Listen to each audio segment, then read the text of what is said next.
Hello and welcome to the History of the Germans, episode 206, Division, Destruction and Degradation, which is also episode 4 of the Fall and Rise of the House of Habsburg. Success for a princely family in the late Middle Ages has a lot to do with reproductive luck. Not having any offspring, in particular no male offspring, is, of course, a bit of a knockout. But having too many sons, that could be a major issue too. And in 1386 the Habsburgs struggled with exactly that problem. Their territory was already divided between two brothers, Albert and Leopold, and then Leopold had 4 sons, bringing the number of archdukes of Austria to 6, which is exactly 5 too many. In this episode we will discuss how they managed to muck it up quite bad, in fact so bad that one of their number had to fall to his knees before the emperor. Not once, not twice, but 3 times. But before we start, let me tell you a little bit about my research process. For almost a year now, I do most of my research at the London Library. The London Library was founded in 1841 by Thomas Carlyle and counts great luminaries from Charles Darwin to Helena Bonham Carter amongst its members.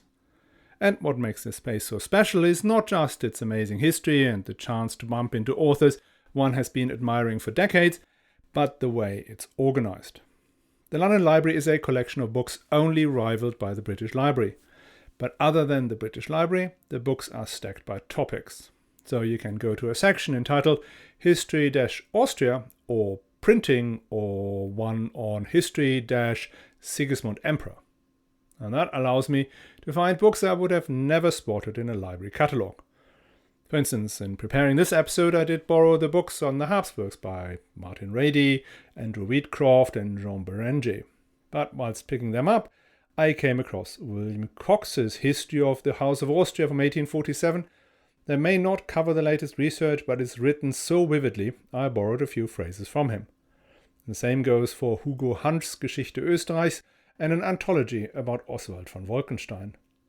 So, if you are based in London, and you feel like joining a library that has over 1 million titles at hand and is organized for the needs of writers and creators, not librarians, check it out. Now I'm afraid membership is not cheap, but that is where some of your generous contributions go. So, as I sink into the comfortable leather sofa in the reading room to indulge in William Cox's prose, my thanks go to Sven N., Torsten, Raymond F., Patrick M., Pim W., Gerald A.G., who made this happen by signing up at historyofthegermans.com/support. And with that, back to the show. Last week, we watched Duke Leopold III of Austria sinking into the mud outside Sempach under the incessant blows of the Swiss halberds. There are dozens of battles that mark the end of the dominance of the armoured rider on horseback, and Sempach was one of them. Not the first, but a seminal one. Leopold had been a seasoned military commander. He had defeated Duke Stefan of Lower Bavaria when he was just 17, and since then he had spent his time in the saddle, riding from one conflict to the next. Holiday for him was a trip to Königsberg in Prussia to have a go at the Lithuanians. Check out episode 133 if you want to hear what these trips were like. For a city militia and the forces of 3 rural cantons, to defeat someone like that in an open battle, where Leopold was able to deploy his army of knights and trained infantry as he wished, was again proof that military tactics had to change. Infantry was now more important, whilst cavalry, including heavy cavalry, remained a key military tool. But it is now the coordination between these different forces that was the key to success. Superseding the individual bravery that had been the most prized military skill up until then. Now this transition should have translated into social and political change as well. If coordination was the key to success, then a system of clear hierarchies where orders are being followed was required. Armies with effective chains of command required training, equipment, and would ideally fight together as units for an extended period of time. And that costs money, hitherto unimaginable amounts of money. And to raise funds on that scale, territories needed to be larger and have a proper administration, in particular tax collection systems. We have seen some princes working hard at establishing all of these things, like, say, the Valois Dukes of Burgundy, and be rewarded with an ever-expanding power base. But old habits die hard, and one of the old habits that had been ingrained in chivalric society was the idea that even princes would divide their property equally amongst their sons. Forward thinkers like Rudolf IV and Karl IV had attempted to introduce primogeniture even for princely as opposed to royal territories. But in the end, both of them had failed. By the end of the 14th century, Karl IV's sons, Wenceslas and Sigismund, were at each other's throat, ably assisted by their cousins of Moravia and the Bohemian barons. And Rudolf's brothers, Albrecht III and Leopold III, had de facto divided the Habsburg possessions. When Leopold III was laid to rest at Königsfelden, the process of fragmentation of the family territory went up a gear. Leopold left 4 sons. 4. The legendary Habsburg fecundity was back on show. But as we all know, you can have too much of a good thing, and princely sons in an already divided territory can be very much too much of a good thing. Have you been counting? Let me do that for you. By 1386, we have 6 Austrian archdukes. There's Albrecht III, called with the plate, the founder of the so-called Albertine line, and his only son, Albrecht IV. Albrecht III was in his prime at 37 years of age. And then we have his nephews, the sons of Leopold III. And the eldest of them, Wilhelm, was 16 when his father died, followed by 15-year-old Leopold IV and the younger two, Ernst, and then Friedrich IV, only 6 years old. Previous generations of Habsburgs had signed family compacts and agreements to deal with exactly such a situation. The problem was that there were so many of these compacts and with such different provisions that any member of the family could claim more or less anything under any one or other of these agreements. The only broad planks enshrined in all of them was that, number 1, as a family they should stick together. Number 2, that the 2 eldest male members of the family should direct overall policy. And number 3, that in case one line dies out, their lands were to go to the remaining members of the family. Comparisons, always difficult. But the Habsburgs, at least on paper, started with a bit more coherence than the Wittelsbachs, whose decline we have traced in episodes 196 and 197. But let's see what that was worth in real life. So, the 2 eldest, at the point when Leopold III died, were Albrecht III, the head of the Albertine line, and Wilhelm. Wilhelm was Albrecht's junior by 20 years, so one would expect Albrecht to enjoy at least a few years of largely uncontested rule, a period that he could use to consolidate power by pushing through the provisions of his brother's Privilegium Maius. But that would be a misunderstanding. Albrecht III was a feeble man. Whenever things got a bit dicey, he took refuge in a monastery to seek advice from his savior. The other one of his obsessions was with the hair of a woman. We do no longer know who this woman was, but she clearly meant a lot to him, since he had her tresses braided into his own hair, which is why he was known as Albrecht with a plate. On the positive side, he had a strong interest in science and theology, which came in handy for the University of Vienna that thrived thanks to Albrecht's support. Now, to concentrate on these pursuits, he handed over the management of the duchies to his most trusted courtier, John I of Liechtenstein. Liechtenstein did a reasonable job at maintaining peace and keeping the robber barons down, which is why the rule of Albrecht III is often described as a benign one, in particular compared to what was to come. In 1395, Liechtenstein was found with his hands in the till once too often and was toppled as the de facto prime minister. Devoid of his counsel, the peace-loving Albrecht III found himself drawn into the conflict between his neighbor, King Wenceslas, and his barons. Wenceslas was at this point still king of the Romans, though his authority in the Reich was almost non-existent, and his control of Bohemia was also slipping, so that he found himself captured and incarcerated by his barons. The barons then transferred Wenceslas to Austria to the castle of Wilsberg. Wenceslas' supporters invaded Austria to free their king, which they also managed. But that invasion forced Albrecht III to react. Albrecht took the side of the barons against Wenceslas and mustered an army. But before he could set off, he succumbed to an unknown illness, leaving behind only one son, Albrecht IV, aged 16. Now with Albrecht III gone, the seniority system flipped. It was now Wilhelm, the eldest of the Leopoldine dukes, who took the lead in family politics. Under the previous regime, Albrecht III's conciliatory nature and the age gap to Wilhelm meant that things could trundle along fairly nicely. But that was now no longer the case. Albrecht IV and Wilhelm were only 9 years apart in age. They were cousins, not uncle and nephew, and they held different perspectives on the big political questions of the day. The Habsburgs had hitched their car to the Luxembourg bandwagon with Rudolf the Founder's marriage to Katharina, the daughter of Emperor Karl IV. And on that occasion, the two families had made a pact that should either of them die out, the other was to inherit all their lands.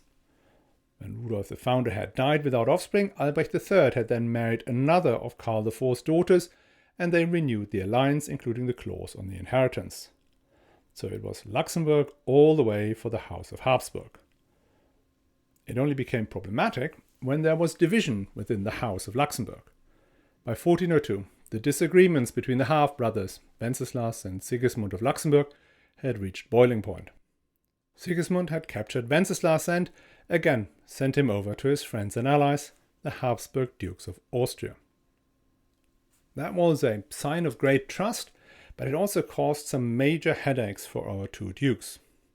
Sure, the dukes had been close to Sigismund, but at least legally, Wenceslas was the head of his house and the heir to Bohemia and the Luxembourg lands in the empire, territories of huge strategic importance to the Habsburgs. Therefore, having King Wenceslas in custody was a very, very hot potato, or, since potatoes had not yet made it across the Atlantic, a very hot parsnip. Nobody could know how the conflict between the two brothers would end, and so drawing Wenceslas' wrath was not a good idea. What exactly then happened, nobody knows. But one night, Wenceslas hopped the fence and legged it back to Prague. Did Albrecht IV let him go, or was it his cousin Wilhelm who had unlocked the cell? Albrecht IV at least felt obliged to placate Sigismund by doing something he very rarely did. He went to war. In 1404, the two princes were leading an expedition against a rebellious group of barons in Moravia when they both fell violently ill. Sigismund recovered, Albrecht IV did not. As always, there were rumors of poison everywhere, and again, who knows? But as far as Sigismund was concerned, he had now more confidence in Albrecht's loyalty than in Wilhelm's, and he transferred his sympathy to Albrecht's son, Albrecht V, who at that point was just 7 years old. The question of who amongst the Luxembourg brothers to support was not the only thing Albrecht and Wilhelm had been at odds. Over the previous decades, the two lines of the family had tried to find arrangements that balanced the demands of each member of the family to be a real prince with a real territory to run and to keep the Habsburgs united and hence in the Premier League of Princes. Over time, the egoistical urges had outpaced the willingness to stick together. When Albrecht IV died, the Habsburg lands had already been de facto split into three. The core duchy of Austria was held by the Albrechts, the third, the fourth, and the fifth, whilst Styria, Carinthia, and Carniola were now administered by Wilhelm, and the Tyrol and the ancestral lands on the Upper Rhine were managed by the second eldest brother, Leopold IV. Now, given little Albrecht V was only 7 years old, Wilhelm assumed the guardianship, which would have put him in control of almost the whole lot. This concentration of power was unacceptable to the other three brothers, which is why Wilhelm had to accept his brother Ernst as co-ruler of his territory, and Leopold had to accept the youngest, Friedrich, as his partner. And that is when things started to go seriously south. The brothers not only did not get on, they also began to pursue different policies. Whilst Albrecht and Wilhelm had been firm supporters of the House of Luxembourg, Leopold sided with Ruprecht of the Palatinate, the arch enemy of the Luxembourgs. Ruprecht had just been elected king of the Romans after Wenceslaus of Luxembourg had been deposed for incompetence. That's episode 165 if you want to know more. Leopold not only gave Ruprecht free passage through the Tyrol, he joined the king's attempt to journey to Rome, which stalled in Milan. And with that, the political unity of the House of Habsburg was broken. Things then got even worse when Wilhelm died in 1406. It was now Leopold IV's time as senior Habsburg. But whilst in previous arrangements the two joint rulers accepted the seniority of the elder, this was not the case anymore. The two younger brothers demanded not just a share of Wilhelm's lands, but also the guardianship over their cousin twice removed, little Albrecht V. The compromise they arrived at was that the youngest, Friedrich, would be the sole duke in Tyrol and the ancestral lands, while Leopold and Ernst would jointly administer Styria, Carinthia and Carniola and act as joint guardians over little Albrecht V. That arrangement was then further altered so that Leopold would administer Austria for Albrecht and Ernst would get Styria. And even that wasn't clear enough because Leopold and Ernst then began to quarrel over which pieces of land were parts of Styria and which pieces of land were part of Austria. These four brothers were a rough lot, ready to raise a sword at the slightest provocation, seeking war and adventure wherever there was an opportunity. They were, after all, the sons of Leopold III, the martial hero and martyr of the Battle of Sempach. But even within that lot, Ernst stood out. He would become known as Ernst the Iron. He was brutal and ruthless. When the disagreement between him and Leopold over Austria and Styria turned violent, he did not hesitate to call on Hungarians and Bavarians to devastate his brother's lands, as well as the lands of his ward, young Albrecht V. Leopold in turn brought in one of the most feared Bohemian mercenary commanders to do the same. The chronicler Thomas Ebendorfer bemoaned this upheaval as the worst in living memory. A time, quote, where the sons were forced to rob their fathers. Ernst became known as the tiny robber with the giant beard. Things came to a temporary halt when their neighbor, the then not yet Emperor Sigismund, intervened. In 1409 he decreed that the brothers should cease hostilities and share the revenues of the lands and that of little Albrecht equally. And he set out that the guardianship should end on Albrecht's 14th birthday, aka by 1411. By that point, the Habsburg rule was in a very sorry state. The land has been devastated by the foreign armies the two brothers had called into Austria, but there had also been some structural changes. Some of the lords who had been vassals of the Dukes of Austria were wriggling out of their subordination. Amongst them were the Counts of Scilly, the family of Sigismund's wife Barbara, whose life we looked at in episode 184. Even more significantly, the ducal estates were taking more and more control of the finances and the political direction. Now, each of their main territories, Austria, Styria, Carinthia, Carniola and the Tyrol, had a body representing the subjects, the states. These consisted usually of 3 and sometimes 4 orders, the clergy, the nobles and the cities, and in some places the nobles were divided into 2 groups, the rich barons and the gentry. The latter was a feature quite common in Central Europe, where the feudal system as we know it in the West had only been imported quite late and had been overlaid over existing structures. What would also sometimes happen was that the voting patterns worked along economic lines rather than by estate. So the barons, abbots and bishops would act together, whilst the gentry, cities and lower clergy would be another unified bloc. The estates could not assemble at will, but had to be called by the duke, and that tended to happen when the duke was running out of cash and he wanted to raise taxes. Tax-raising authority was not formally given to the estates, but from a purely practical point of view it was often more effective when the tax subjects had agreed to pay. As time went by and demands for cash mounted, the estates were called more and more often, until in many places the diet met regularly, almost once a year. And during times when a duchy was ruled by a minor, the estates often assembled to protect the rights of their lord against his guardians. Alongside the regular assemblies, the estates also established their own administration. This dealt predominantly with taxation, apportioning the obligations amongst the different orders and then collecting the funds. Building from there, they took an ever larger role in the administration of the state, for instance managing the courts. They built their own palaces, the Landhaus, often splendid buildings in the center of town. In Vienna it is found next to the Hofburg, and in Graz the Landhaus is a spectacular affair with one of Central Europe's most impressive Renaissance courtyards, and attached to it is the Landeszeughaus, the armory of the duchy that contains 32,000 pieces of arms and armor. These representative bodies would become an important restraint on the power of the Habsburg emperors. They existed all through to 1848, not just in Austria but also in Hungary and for a crucial period in Bohemia. In 1411, the two quarreling brothers, Leopold and Ernst, will get more than a glimpse of the power of these ducal assemblies. Albrecht V, the sole heir to the Albertine line, had finally reached his 14th year, and as per Sigismund's ruling, was to be declared an adult and given control of the Duchy of Austria. Though Ernst and Leopold were constantly at each other's throat, they agreed on one thing and one thing only, that Albrecht should remain a minor for as long as humanly possible. Because as long as that was the case, they, Ernst and Leopold, would receive the revenues from the duchy, not the no longer little Albrecht V. So they blocked and tackled and blocked and tackled and blocked and tackled.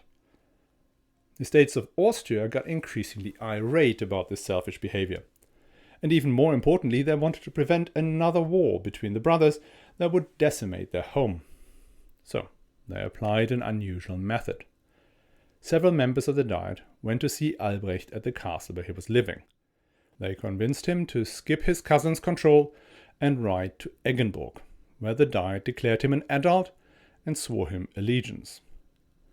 When Leopold and Ernst heard about the, as they called it, kidnapping, they got into such a rage that Leopold, known as the Fat, had his long overdue coronary. And so, when the second oldest brother hit the floor with a massive thud, Albrecht V became the Duke of Austria for real. We'll talk a whole lot more about Albrecht V in next week's episode. But the time we have left today will be dedicated to the ingenious way in which the youngest of the brothers, Friedrich IV, managed to sink the House of Habsburg even further. Friedrich was in charge of the Tyrol and the ancestral lands on the Upper Rhine. Following the Battle of Sempach, the Habsburgs had lost significant territory in German-speaking Switzerland, but Albrecht IV, Leopold IV, and now Friedrich IV had managed to stabilize the situation and even regaining some of the lost ground. Albrecht IV, or more accurately his wife Mechthild of the Palatinate, even had time to found the University of Freiburg, my alma mater. And the legendary silver mines in Schwatz in Tyrol had begun operations. So, for all intents and purposes, Friedrich IV should have been able to live the joyful life of a noble prince, hunting and shooting all day. But not so our friend Friedrich. Friedrich had developed an appetite for high politics, in particular Italian politics. The Tyrol included what is now South Tyrol or Alto Adige, meaning their southern neighbors were the Dukes of Milan and the Republic of Venice. And that's why he started to get into conflict with Sigismund. Their disagreements were initially mainly political rather than personal.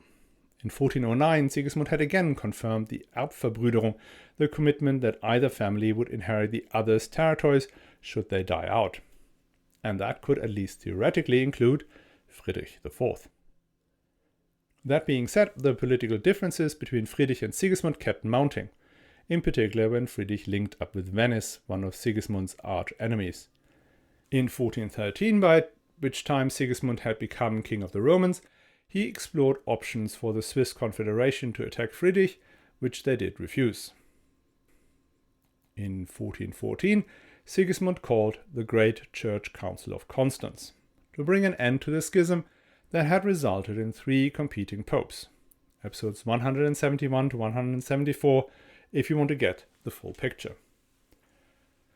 Of the 3 competing popes, only one, Pope John XXIII, was travelling across the Alps to be present at this largest gathering of the Church in the Middle Ages. He travelled via the Tyrol, where Friedrich IV was more than excited to meet the Pope. who wouldn't be. The two men got on extremely well, and Pope John made Friedrich the commander of the papal army with a stipend of 6,000 ducats. Now, this papal army was, however, a BYO, a bring your own. Friedrich gathered 500 lances and accompanied the Pope to Constance, promising him safety and security. Once Sigismund arrived in Constance and saw the papal bodyguard, he leant on Friedrich to disband his troops. After all, a pope with a small army was a lot harder to depose than one without. Which is what was about to happen. Pope John XXIII had hoped that the council would make him the one and only pope and just depose all his other rivals. But he was finding out quite quickly that the mood went a very different way. The council was planning to depose all the popes, including him. In his predicament, the pope decided to flee. If he left Constance, so he thought, the council would no longer be legitimate and he could remain pope. And to organize his escape, he relied on the commander of his armies, Friedrich IV of the Tyrol. Friedrich organized a tournament. It seems every time something bad happens to the Habsburgs, it has something to do with tournaments.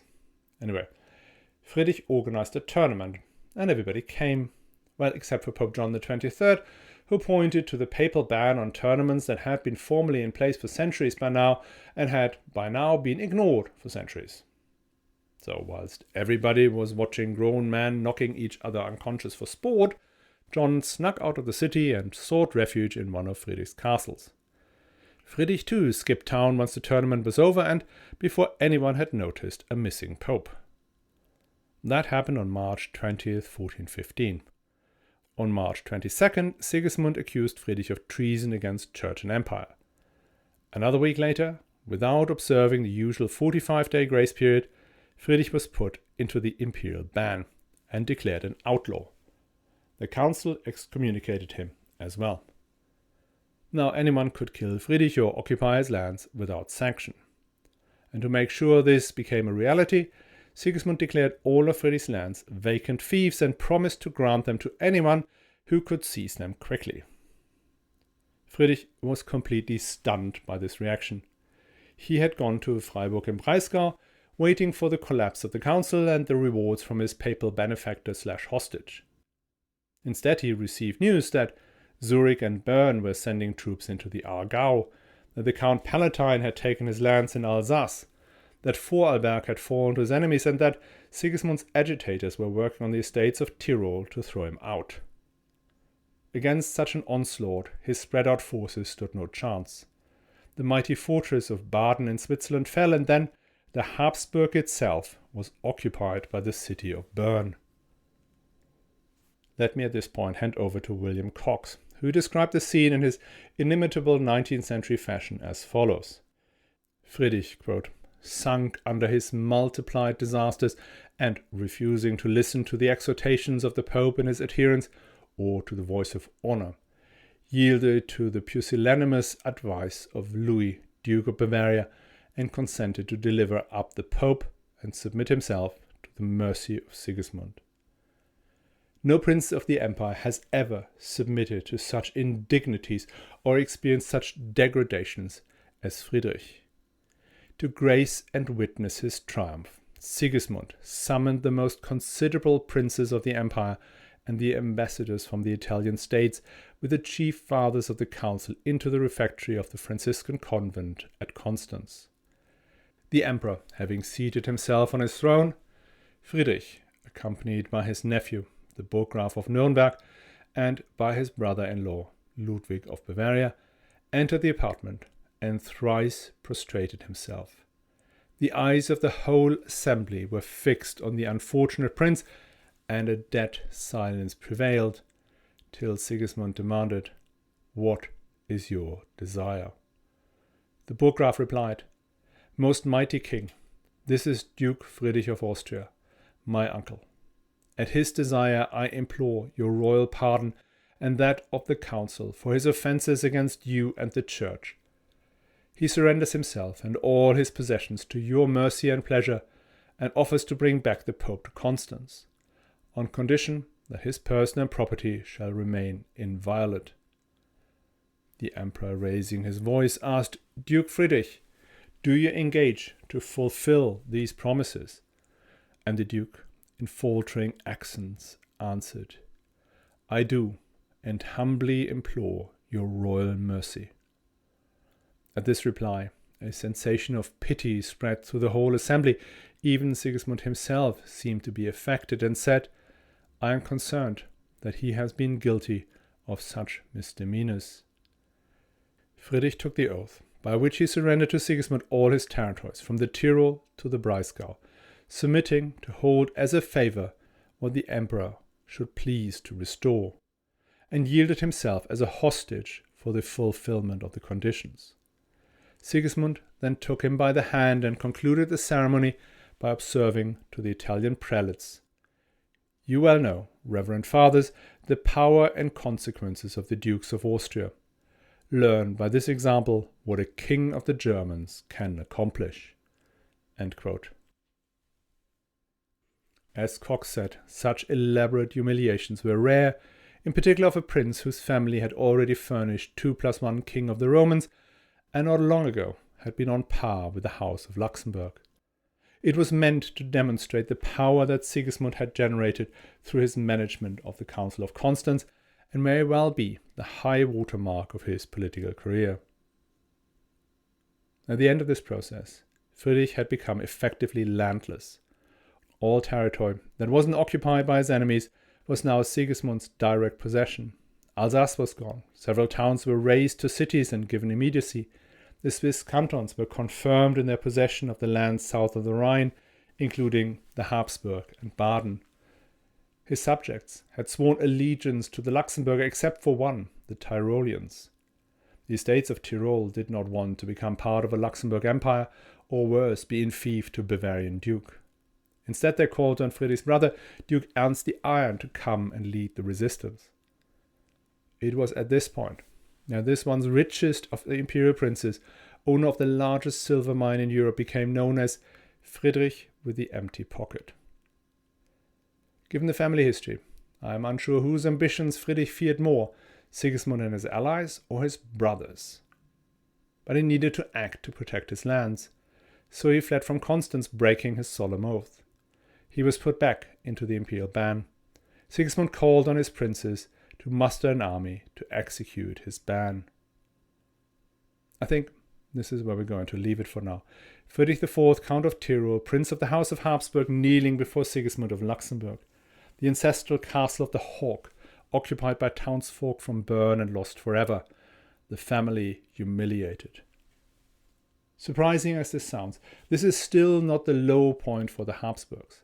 Friedrich will find his boulder to climb back up on to fight another day. Ernst the Iron will do unironic things. And Albrecht V, well, he's set for greater things. And all that so that they can tumble down again. Something to look forward to next week and beyond. I hope you will join us again.